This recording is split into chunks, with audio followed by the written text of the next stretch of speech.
Je n'aurais jamais cru dire ça, mais en France, en 2025, on peut être assassiné juste parce qu'on est musulman.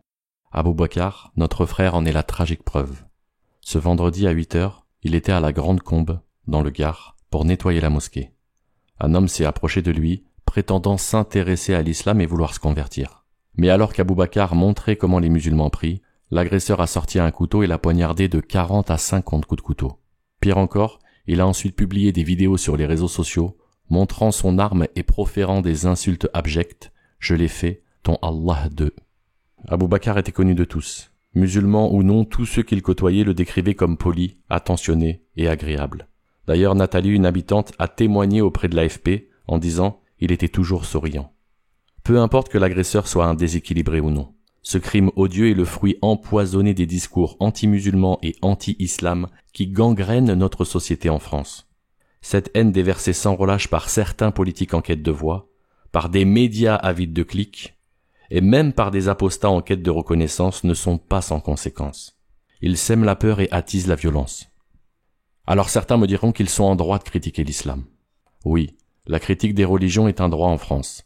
Mais comment fermer les yeux quand cette liberté est détournée pour propager des discours haineux qui stigmatisent, déshumanisent et tuent à présent?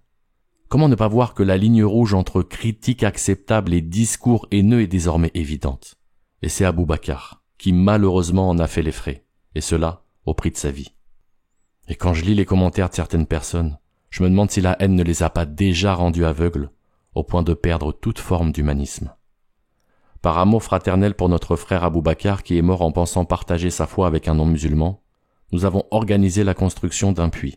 Je suis persuadé qu'Abou Bakar aurait été fier de savoir que son décès sera l'occasion d'aider les plus démunis en Afrique. La communauté musulmane de France a le cœur lourd. Et en vérité, on n'attend rien de ceux qui nous haïssent. Mais il serait bien que cette tragédie resserre nos liens, ravive notre fraternité et nous rende plus forts ensemble. Musulmans, musulmanes, soyez prudents en France en 2025. Parce qu'il faut désormais le dire, être musulman et rien d'autre peut vous coûter la vie. Nous demandons à Allah Azza wa Jal, par ses noms parfaits, de faire miséricorde à notre frère Abou Bakar et de lui offrir son paradis.